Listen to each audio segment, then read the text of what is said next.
Good afternoon, everyone, and welcome back to the news behind the news with Raf Kintav. And today we're exploring the world of business with Mr. Imran, McSood, Amjad. And as we last spoke about negotiating and partnerships, one of the things that come to mind is basically, many folks are of the opinion that you don't mix family and business. But, for ages, there are examples, successful models we can see like Walmart, Chick-fil-A, the Truett family, Ford, or even Dell. And so for you and your family, what would you say is the glue that keeps you together despite, I can imagine, many disagreements, and disputes? Well, first, I don't agree that you mustn't mix business with family. In fact, I believe the opposite, that family is vitally important in business. We spoke before about the value of partnership, right? Mm-hmm. And how important a good partnership is. Yes, you have to negotiate your terms and so properly, but partnership. Well, for me, in my life and in business and everything else, I can't imagine that I've had a better partner through all of it than my wife. Mm. Right? And to be honest with you, I would say not everybody starts out business being married. But I think having a good spouse is vitally important in business. You want to go home without added stress and distraction. I was once asked, what's the biggest cause of big business failure? And my answer, one word: distraction. They get distracted from their core competencies, right? Or distracted into other things, and they fail, right? So you want to have a spouse, right, that you can go home and relate to in business. Now, it doesn't mean to say you won't have disagreements. Of course you'll have disagreements, right? You'll have personal disagreements and you will have business disagreements. Mm-hmm. And I have had my share of personal disagreements, and business disagreements. Sometimes, it turns out that I was right. Many times it turns out I was wrong, right? And that partnership was immensely valuable throughout my entire business career. You need to have, a partner. So in this case, I'm speaking first about, you asked me about the family, mm-hmm. So let's start with the spouse. Yes. You need to have a partner that is supportive and who are willing also to forgive you for mistakes that you will obviously make. No human being is faultless, right? It could be business mistakes, personal mistakes. It could be just character fault, that cause many problems. Could be just bad habits, for example. Mm-hmm. A spouse have to be able to understand and how to deal with all these intricacies of relationships and partnership. So that's vitally important. Your kids are important. A lot of times the kids go on and do different things. But I am not suggesting that the kids must necessarily do the business that you are doing. They can do other things. They might be interested in other things, and then that's fine as well, right? We have ventured into other things because the kids think differently, and that is fine as well. For me, at the end of the day, does it make business sense? Yeah, going back to how we said it goes back to, and what's the rate of return? Mm-hmm. If I can put the money in the bank and earn 5%, would it be better if I put it in a business that can earn 10%, even though the return of capital on capital might take 3 years and more? These kinds of things we will discuss. Family needs to understand that. And there is no such thing, I believe anyway, that you should have one leader within the family. I think that's also a mistake a lot of people make. A lot of families believe that you have to have this one leader, and that sometimes causes a problem when something happened to that one leader, right? Therefore, to me, there must be some way in which it is not just about the business as a family business, but the business as a partnership. That's what I'm saying. It has to be treated like a sort of a partnership. If you have just one person there at the head that is calling all the shots, God forbid the boss doesn't run him over, right? Then what happens to the business? I am fortunate to say that my wife has made as much important decisions as I have, and many times probably more important decisions than I have. My sons generally will listen to me and or my wife, but I'll tell you the truth, a lot of times I sit back and listen to my sons because they have a different viewpoint. We have to understand that in every generation, we develop people that are thinking differently, will think differently, that have grown up differently. The cultural experiences are not the same. Correct. The technology is yep, changing all of that. things, Yep. but also the way people used to go to church 50 years ago, they don't anymore. Right, so the culture is not the same. The moral fabric is not the same. And what one might consider to be important morally, another thinks that this is just par for the course. Right, so family needs to do that. And one of the things we do regularly, amongst other things, we have family meetings. Now, believe it or not, these meetings don't take place over lunch and dinner.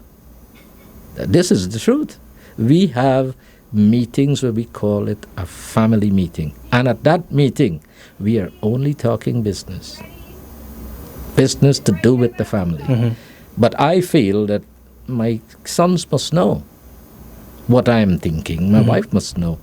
I must know what my wife is thinking. Right? So, so we have these meetings regularly, once a month.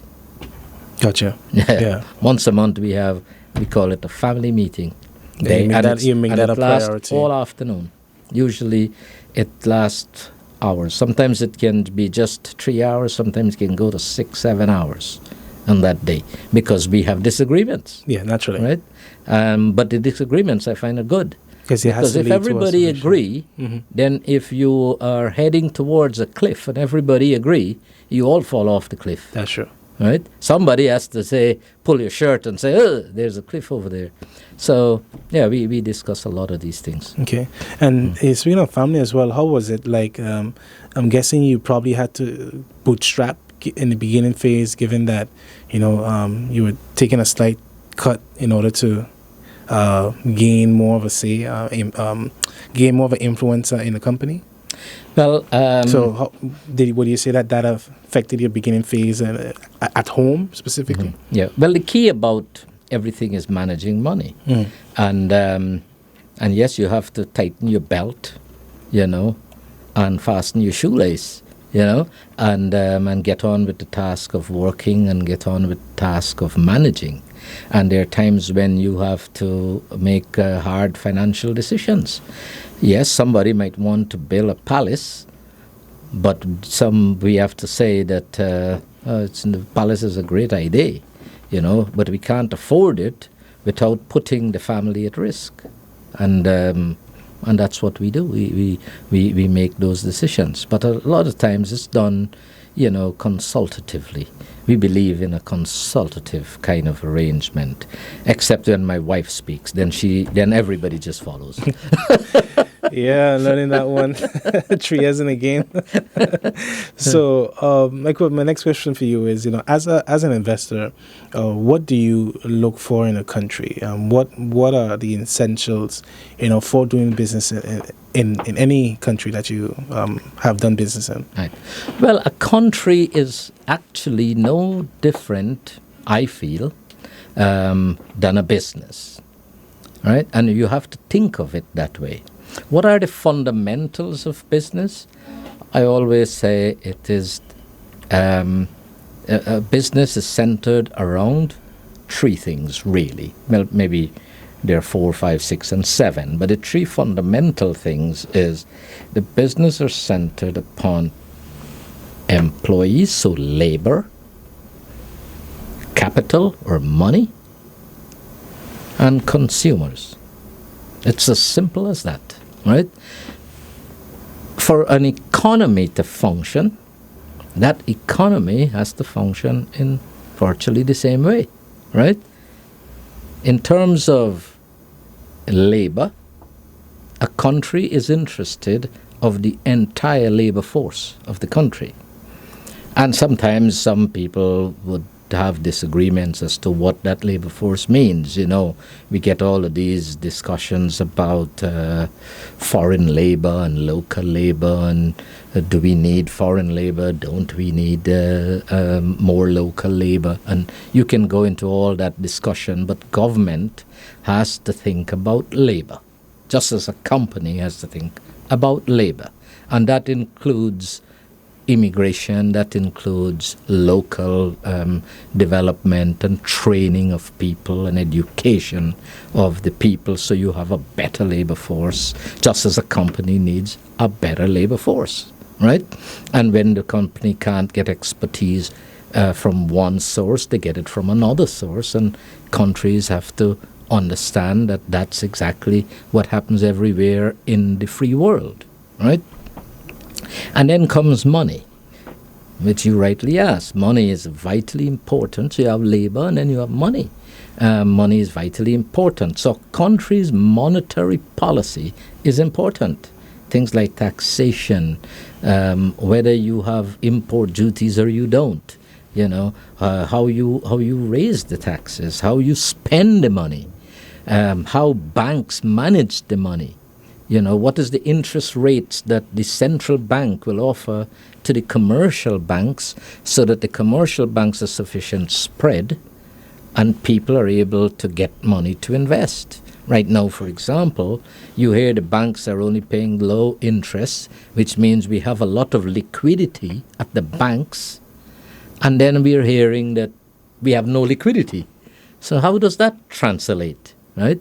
It translates from the policy that you have. You have to have a policy where the liquidity is either provided from external forces, such as foreign investors, a parent country like in Holland, or from local resources, such as the funds that are available in the financial institutions. And so you can start to move that money around. But the monetary policy is important. It has to do with a lot to bear on an economy, right? And then, of course, you have the third, just like a company, a country has to be concerned about, well, who are the consumers? Who are going to consume this product? And what do we do to encourage that product, right? So if tourism is our mainstay, right, well, that is our product. Who are our consumers? Are they Europeans, Americans, tourists, or business people? And what is the market? Are they coming because they want to have timeshare for a week? Or they're coming because they want to stay in a hotel? Do they want to spend in an all-inclusive?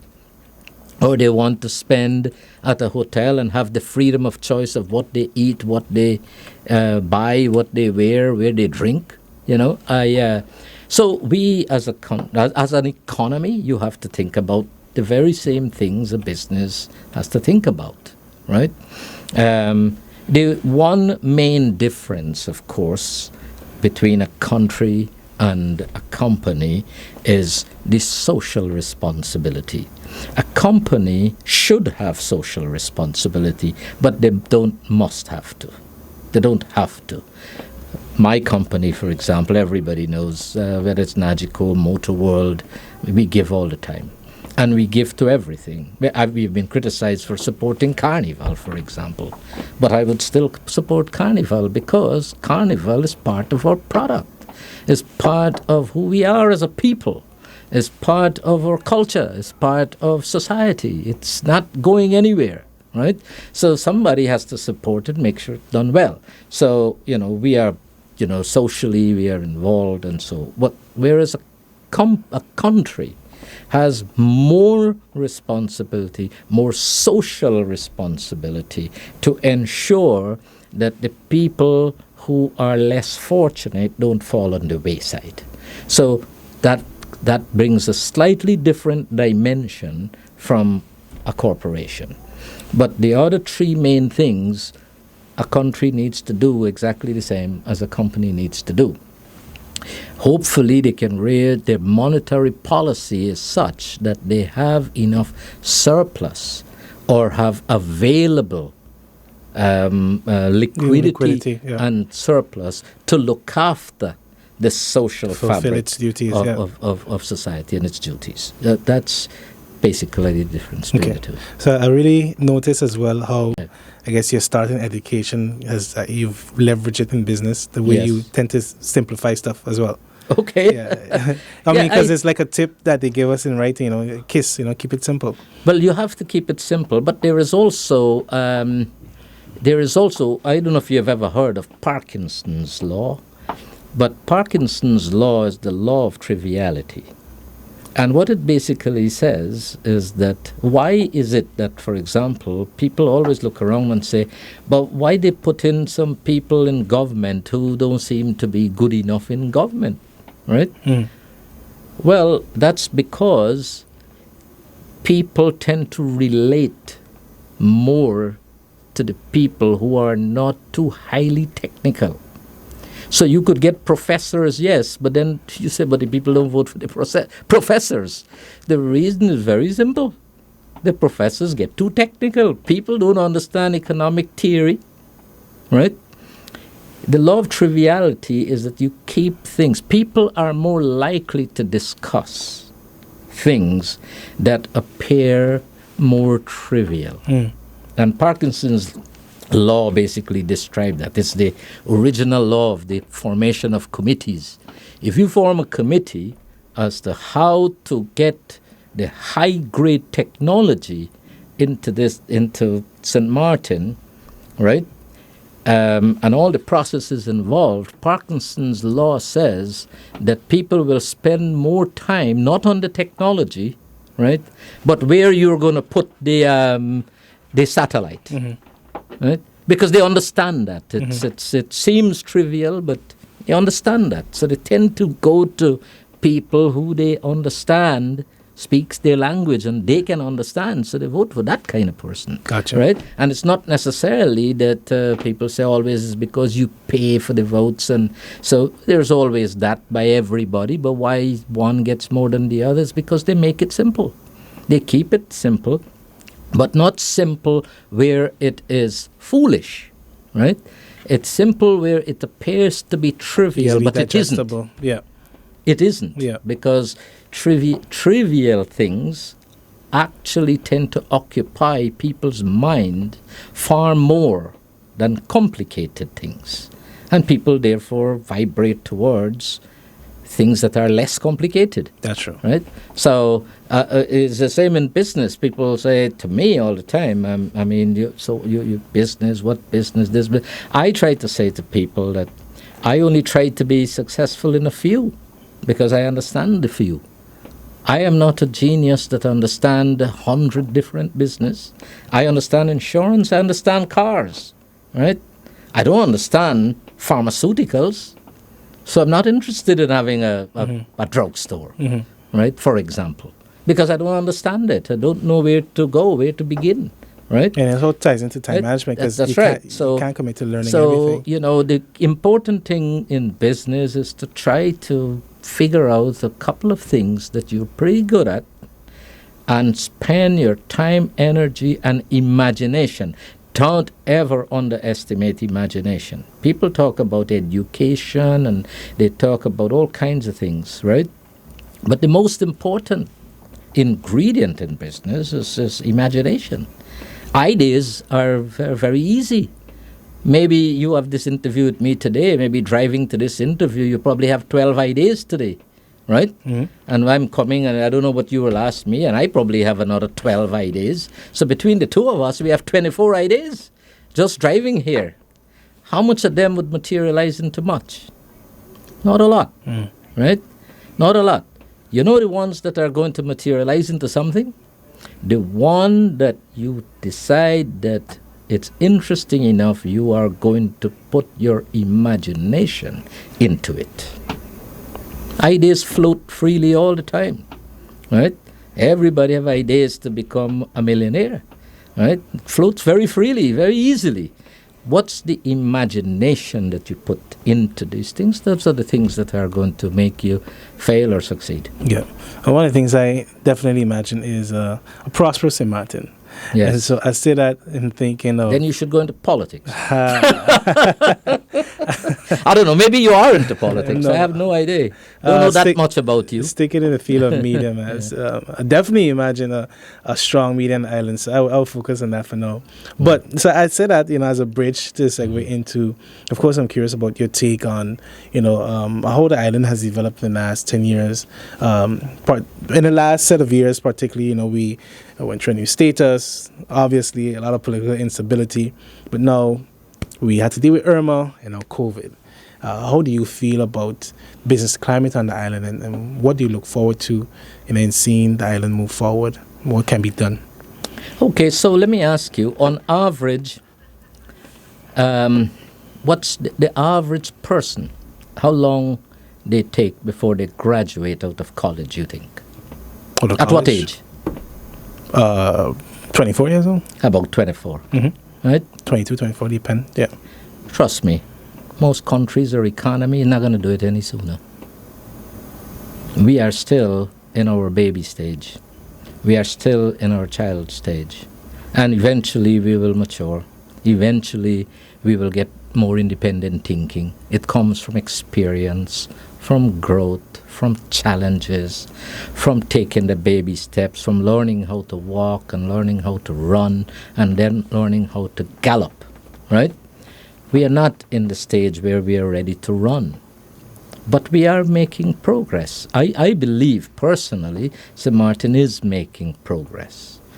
If you flash back to 11 years ago, right, 10, yes, some people would say things were better before 10. Are they really? I mean, there has been so much, I think, that have happened that are positively good. St. Martiners are far more likely to now think independently as St. Martiners. Even those who are of foreign origin are thinking as St. Martiners, whereas in the past they had to be thinking based on what is coming down from Curacao or from the whole Netherlands Antilles. So there's going to be those changes. People are becoming more and more educated. There are a lot of young St. Martiners that I have seen over the last 11 years who have made great inroads into this island. Young people like yourself, right? Who are doing very well, that probably prior to that, there were much fewer, right? Isn't that some kind of progress? Progress should not always be measured by money and by that kind of success, right? The area that I feel is more challenging for us is the area of proper governance. And I know that there's a lot going on with that, with politicians going to the courtroom regularly and what have you. Mm-hmm. These are all things that have its good and have its bad, right? It's have it bad because it kind of brings a stain to the whole island when a few persons get branded, right? So it's bad for that. But it's good from the point of view that if you decide to enter politics, you probably will be a bit more careful, right? And you will govern better, hopefully, right? So there is a positive in that development. The services is what to me sucks. And that's what needs to happen. That's what, a lot of the government officials need to concentrate on, that we get faster services, efficient services, and not more taxes without the services. Most people don't mind paying the taxes if they get the service. Get something in return. Right? You don't mind paying for a better car if you wouldn't be driving it all the time in a pothole, for example. right? Just as an example. So we need to challenge our people, our politicians, and everybody involved in government to provide better services. Treat government, like I just said, as a business, where the population are also the consumers and the customers of the government offices and the government entities on the island. We can't have a situation, for example, where every couple of years, even more than a political party, you have a different person, running our Administration. our government companies. Yeah. Right. We need proper That too, CEOs. yeah. Mhm. We need proper managers. We need proper boards, and they must be focused on improve services and not which political environment they belong to, but who provides the most service, right? And the best service. So it's got to be service. So areas like that, we need a lot of work. Hopefully it's going to change. But if you cut my hand and the blood spill, it will fall on the ground, and on the ground will be written the word positive. I'm always very positive, optimistic. Richard Gibson, years ago, we were together, and he said, "Mark, I don't get you. You don't see the glass half full. You see." But actually, I see it 90% full most of the time. But we also have to think about the areas in which there are problems, and these are areas that there are problems. Our government corporations have to be better run, better service, better oriented, so that the people of the island and the guests visiting us, tourists and so on, have a better experience. That needs to happen. The politics is changing slowly, but it's changing. I am very optimistic by the amount of young people I see involved in politics. To me, that's a great positive. I mean, for whatever faults they may all have, but I am personally happy to see the young, enterprising people who are trying. They might not always be doing things right, but I would say the Rolando, okay, maybe he opened his mouth and say things he shouldn't say, but haven't we all been guilty of that, just that nobody maybe recorded.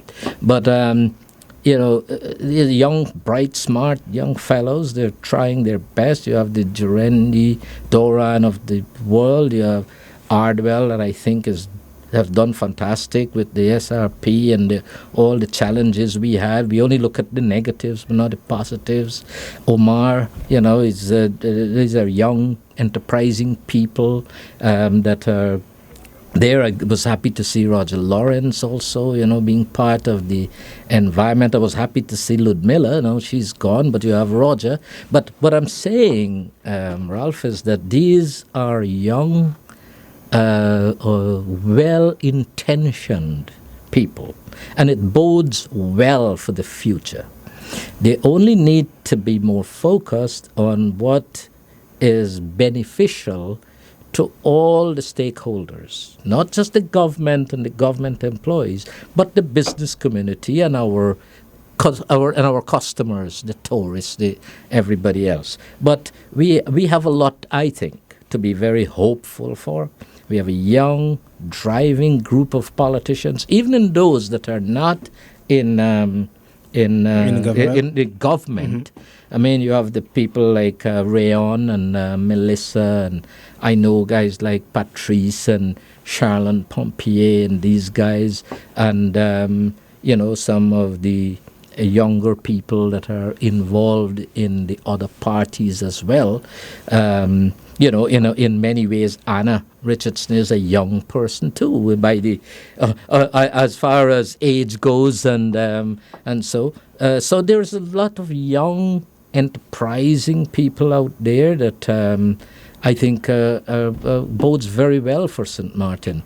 And once we can manage the efficiencies better, all right, the services better, and the training that is required, we must manage that better. Like I said, for all stakeholders, for the labor force, for the business community, for the customers or tourists and everybody else doing business here, I think we'll have a great island. And it's good to see that there are a young bunch that is willing to do the hard work and make the effort. Now, there's an old saying that they must also bear in mind, and that is, the new broom sweeps clean, Yeah. but the old ones know all the corners. So we can't at the same time take the old ones and take them to the pond-fill dump. Chasm aside. You cannot do that. You have to learn from them. You have to learn from them. I don't want to be Tariq and Riza, right? I'm already going to be 65 soon. I have to be realistic about that they are the future. My job is to guide them. Mm-hmm. But their job also, or their mentality also, must be to respect the knowledge that I have built up for decades and learn from it. Yes, we will disagree. Yeah, we will not always agree, but There has to be a sort of trade-off. but we have to knock heads together and we have to get it right. Yeah. One of the faults I find amongst the political parties, because I was once heavily involved in one, and no longer involved in that level in any political party, but one of the faults I have found in virtually all the parties, other than election time, they almost never meet. That's true. They almost never organize. They almost, people need an organization, just like a company, a business, needs attention every single day. You don't take time off. If you take time off, you better make sure somebody is in charge, right? And that's a big problem that we have. There's nothing wrong with all the political dimensions and the structure. And so there's good and bad about coalition governments and dictatorial governments. They all have their pluses and minuses. But, they all have to step up to the plate and be better organized. Because if you are not better organized within your own organization, it gets harder to be better organized with the whole country. Yeah, indeed. Right? Yeah. So something that come to mind as we get ready to close, I realized I kept you a little longer, is as far as, as you mentioned, tourists, equating them to being our customers, the prospects of the future. So you definitely share that you are very optimistic. But what do you see, what do you see that St. Martin can also add to its breadbasket, let's say? Because we are aware that the issue with tourism is that it is very susceptible to the outside shocks. So is there anything, with your experience investing, doing business in the region, that we can add to our service? Absolutely, and I've spoken about it for years amongst different political parties, education and technology. I think St. Martin has a golden opportunity to create St. Martin into an educational center. It will call for some time and money. Our University of St. Martin need to be treated as not a university in St. Martin that, when the government don't want to spend money to send you abroad, then you go there. USF, yeah. In other words, we are treating it as a secondary institution. And therefore, the people who go there will have secondary help if we don't change the formula. In Guyana, for example, everybody's proud to go to the University of Guyana. UG, yeah. That's right. That's where you want to go. Or UE, right? yeah. So, and in the other parts of the Caribbean to go to UE. We need to make the University of St. Martin into a much bigger body and a better body where the people from Anguilla, from neighboring islands, like they used to come here to shop for better products, come here and do education. Even the French side. Right? Yeah. Or people from the French side come here, make an institution where people come and pay a fee. The governments pay money to come here to study, live in the same way AUC has done it for the medical students. But it can be expanded into a much more regional university and educational center. I think that is something that is doable.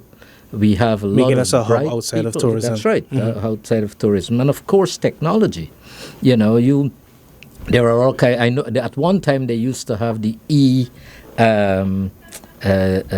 which is anything to do with the internet, and the E-class where you get a tax benefit for technology. But we can transform ourselves into a real center here for technological progress. It is linked also to education. Yeah. But let me tell you the one advantage, or one big advantage, that St. Martin has over many islands. And I have worked in virtually every Caribbean island. Nagico is in 26 of them. And coming from Guyana, St. Martin's approach for government scholarship is a far superior system than virtually every other island in the region.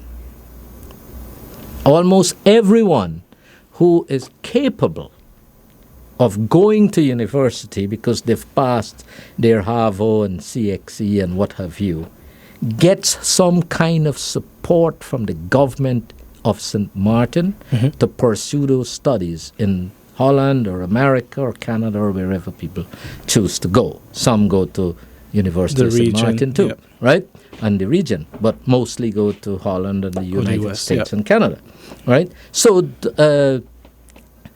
because of that, we are able to develop a large pool of highly qualified people, but they're not necessarily coming back to work here. And that's another conversation. Yeah. I have my views on that. But the point is, we are a highly educated society, right? And therefore, we can pool these resources and make St. Martin a real center for technological growth and development. It can happen, right? There might be some tax considerations to allow all of these things to happen, but it can happen.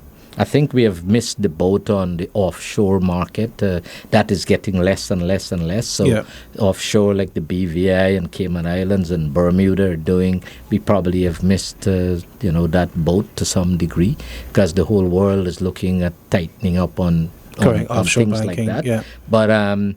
But still, we have a highly educated group of people that comes out of St. Martin. A lot of them don't return.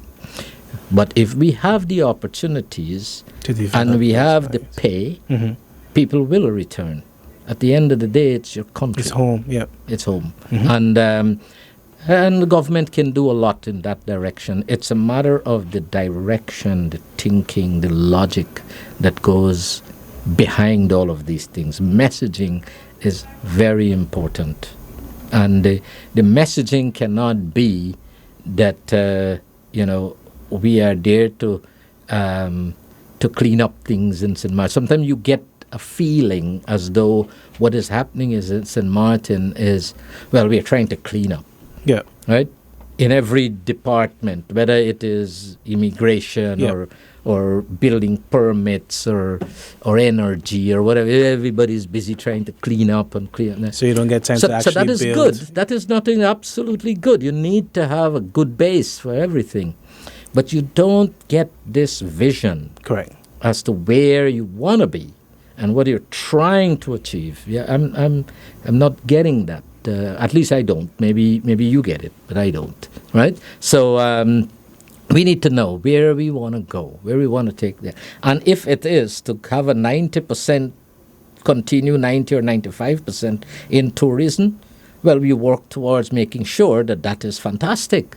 If we want to rebuild trade, like when people on all the islands from Santo Domingo and Haiti and Trinidad used to come here to shop and take things back, then you need to focus your direction into letting St. Martin become a trade hub like it used to be. But I think we have kind of lost some of that. Yeah. Even people now I know from Jamaica and so on that used to come here to shop, they're actually flying out of Curacao Yeah. and buying in the free center, free trade center, or whatever it is. Or Panama. Yeah, or Panama or somewhere else. But we used to have that.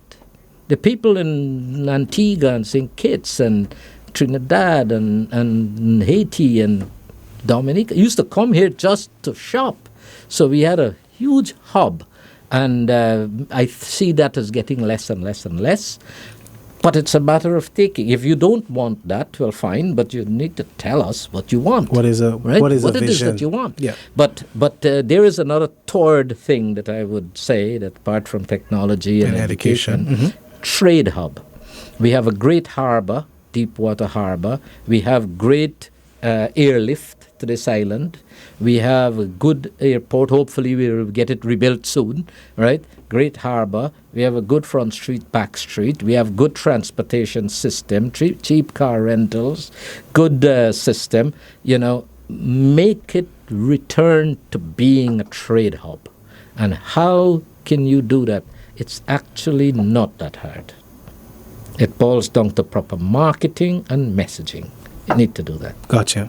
Yeah. And another thing that I get from you really is service. Yeah, absolutely. Yeah. Service drives everything. Yeah, correct. Because especially with the technological aspect, that's where we would definitely need greater improvements in energy and internet, of course. Yeah. So finally, then I know that you are an avid sports fan. And you are very much concerned in cricket, but sports overall in the region as well. What do you think that we can do to further boost, the athletes that we have here on the island, and to, we always say, well, this island and this island has sports stars and so forth, and we have a lot of talented youth here on St. Martin, but sometimes it seems like they either lack support, or maybe I don't know if it's a coaching, but as someone who is well invested in sports and St. Martin, what do you think we can do to move forward? We can do a lot, and again we will come back to messaging again, right? The messaging has to be clear. We spend a lot of money on education, but I think it is also a mistake, right? And this is a conversation I've had at one time with Miss Patricia Lawrence. For a short period, she served as Minister of Education. Right. And we were busy doing a judo with her son Alston and so on, which was there. And I made that point to her. When we speak in St. Martin about education, we don't include sports, although sports is part of the Ministry of Education and Sports. So in that budgetary policy, again, it comes down to monetary policy, but part of the budgetary policy is that sports have to be seen not as some side fun thing, but part of the educational process, right? And you have to show the people that you are interested in sports. We have to fix our facilities. We have to encourage people. We have to have good level of competition. We have to make our youngsters feel proud about winning the secondary schools championships, the primary school championships, in athletics, in boxing, in everything, in cricket, in baseball, in football. We need that kind of energy, but the messaging is important. Of course, you need the money. So when you do the budgeting, you need to do that. I spent a lot of money in sports. Many years, because number one, I love sports, but number two, I believe that if you don't have enough fun whilst you are doing business, you will suffer burnout. Yep. And a lot of people suffer burnout in business and are not able to cope. I still get up virtually every day and exercise because of my years playing cricket. It becomes part of my life. But I also feel that it is important that a healthy body and a healthy mind is important for all you do. So the sports need to be involved in it. You might not realize it, but years ago we used to have the championship basketball team, Nagico Flyers, Nagico Magic. We were the champion baseball team, the Nagico Braves. The champion. We at some point were the champion softball team, the women, the Nagico Jets. We were. I can keep going. Nagico United in football. They were based mostly on the French side, but along with a team called the Black Stars, we were running the cricket. The football. Yeah. Cricket, of course, I've developed it from ground zero almost to where it is. And we have won a lot of accolades in the field of cricket. And I sponsored it a lot, but also boxing. You would not be surprised to see guys like Bobby Otley and so on used to come to me to do boxing tournaments. Where are these things? Why they're not happening, And why shouldn't they happen? I think because the messaging is very poor. We are thinking sometimes about the educational side, so the books side, so the indoor kind of study, and not the education that comes from sport. Yeah. I do many motivational speeches sometimes at my company, and I use sports as an example. Sports is a very vital example for everything. And all sports have certain things in it that make you a better person. If for nothing, sports help in business, if for nothing else, that it helps to create a competitive spirit. Sports builds competitiveness, competitive spirit. You want to win. Very few people play a sport because they want to lose, right? You want to win. You develop that. You want to go against your fellow, against the other team. You want to win. You want to go, Milton Peters against Academy. Boy, we fight till it's dead, right? It's competitive, but the spirit of competition and that competitiveness is vitally important in business as well, and in government. Governments also need to compete. In many ways, a government should be proud to compete, to say we are doing better than, I'm not pick any nation, but whether it's Curacao or Aruba or Antigua, we are doing better. You compete. You get that spirit of competition through sports. Okay.